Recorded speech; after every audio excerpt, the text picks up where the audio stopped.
Hello and welcome to this lecture. We'll be following what the discussions we had last week about the political economy of Oman. Moving this week to talk about the socio-culture transformation, creating the civil society, and how it's important to have a civil society in Oman, a civil society who can stand by the political elites and His Majesty the Sultan to be able to lead the country in the best way so they can give the feedback and the assessment and the possibility of supporting the government to lead and apply all possible visions and plans for the country to achieve the best for the society itself.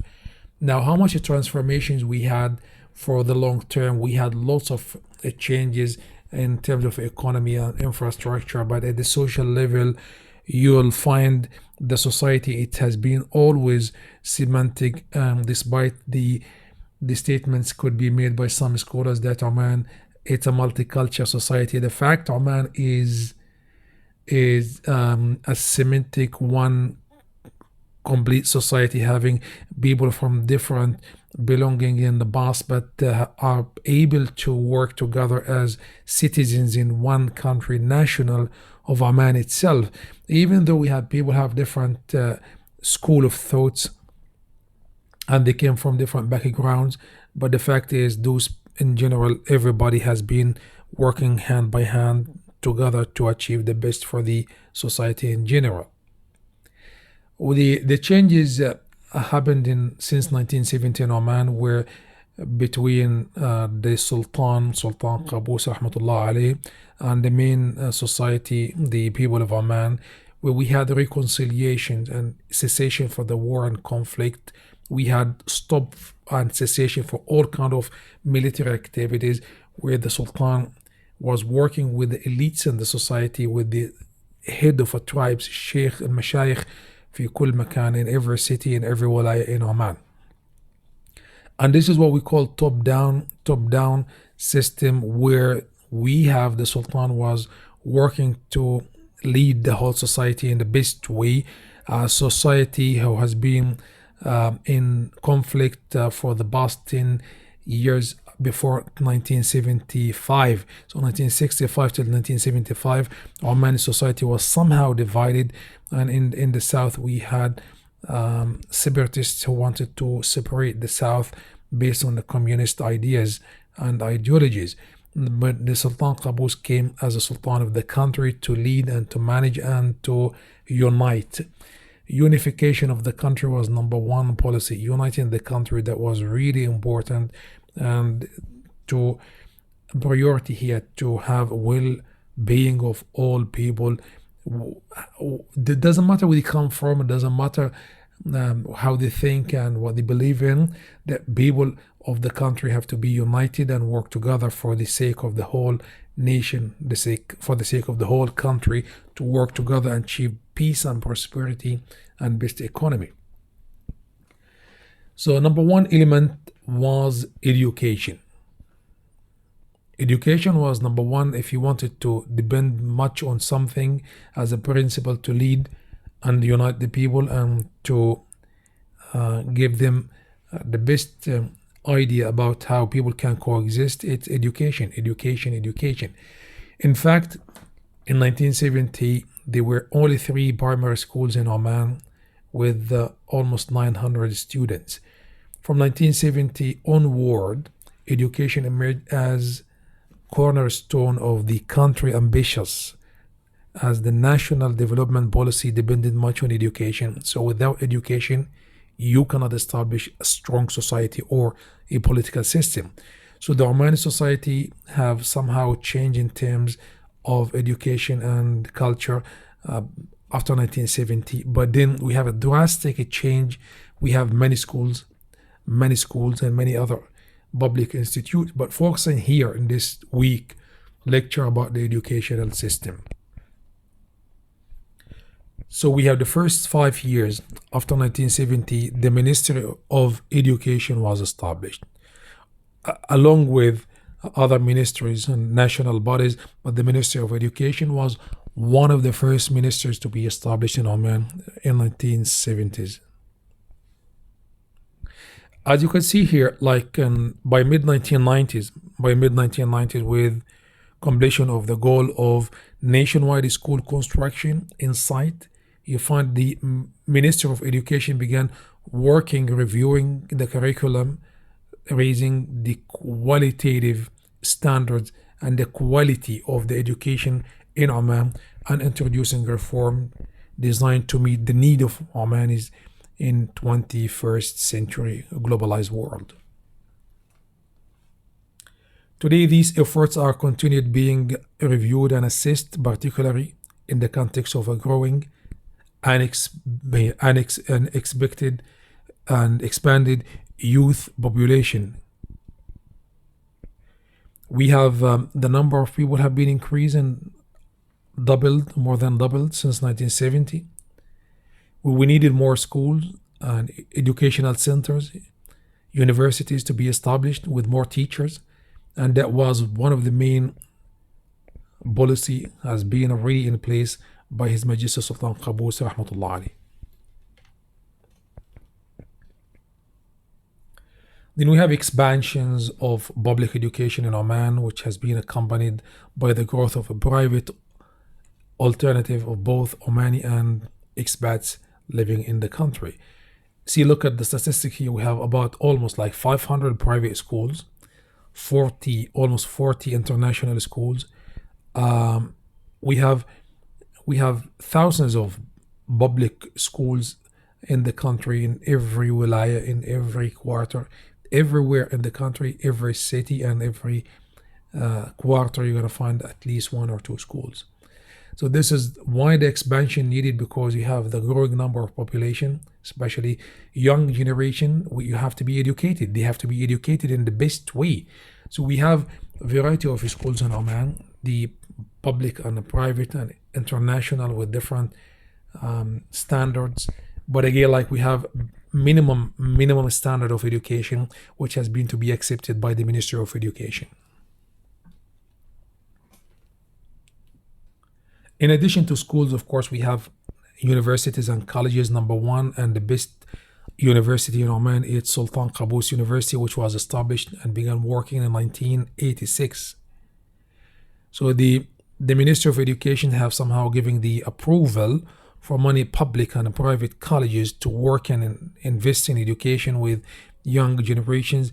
Not only in undergrad level, but you have masters and PhDs in the country. We have tens of thousands of students in many universities with some vocational trainings and teaching training colleges, technologies colleges, public and private as well.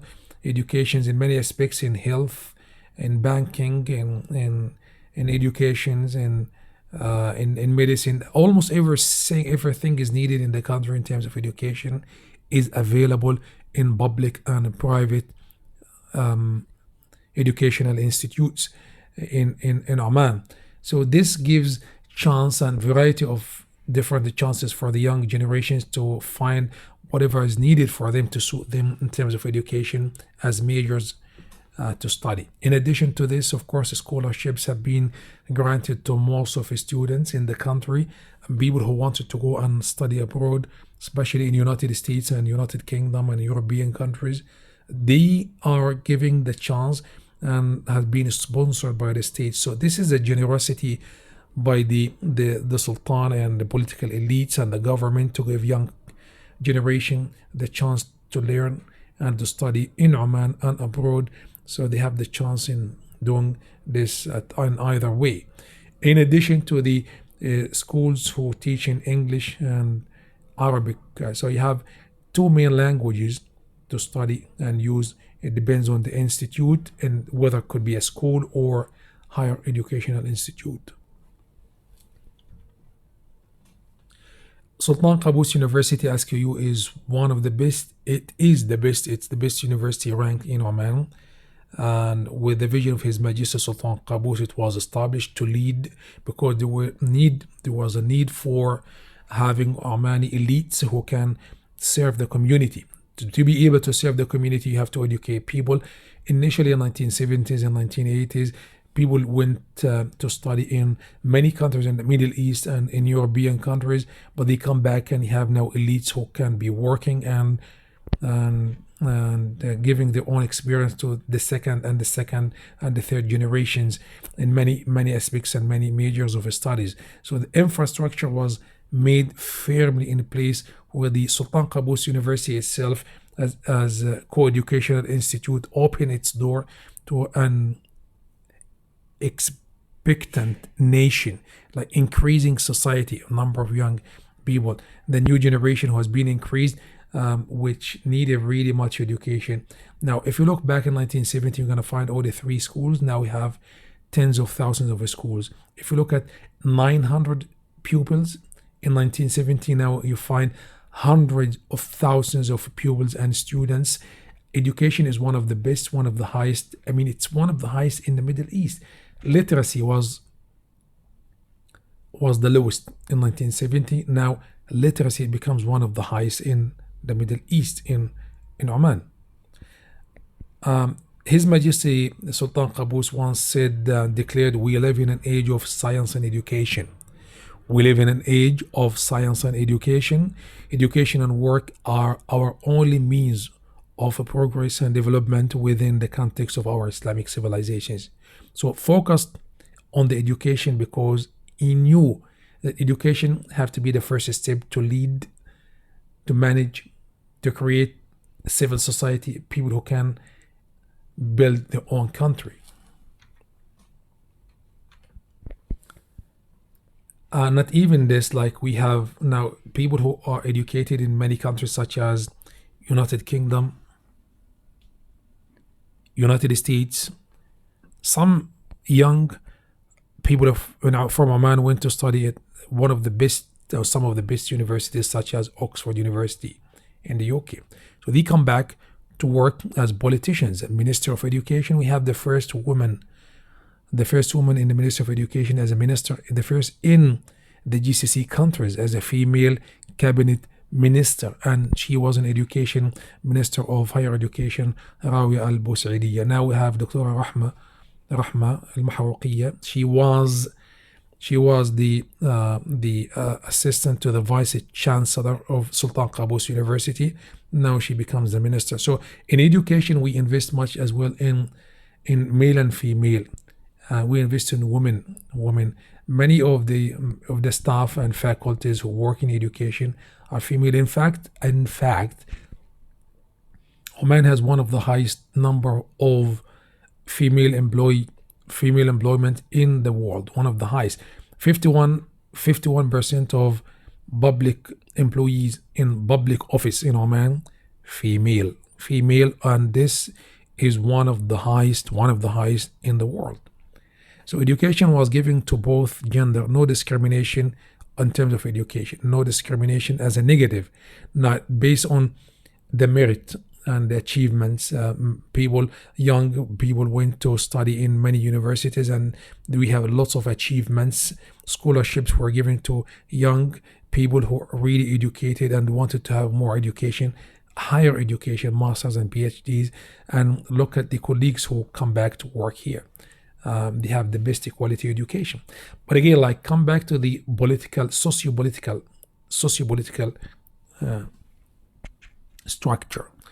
Socio-political structure, society have to be educated, and this was and is still the main policy of the Sultanate, and His Majesty Sultan Haytham now focus as well on the same endeavor, the same way of educating people and investing much in education that can help to build the country, especially when we think about the economy, and the economic situation is not going to last as it is. We need people who can think, can invest, can invent industry.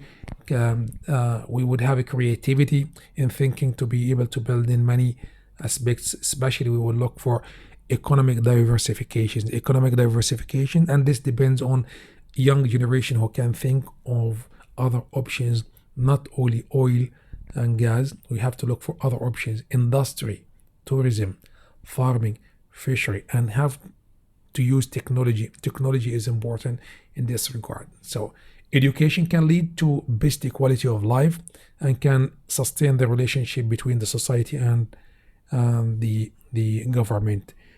This is the situation.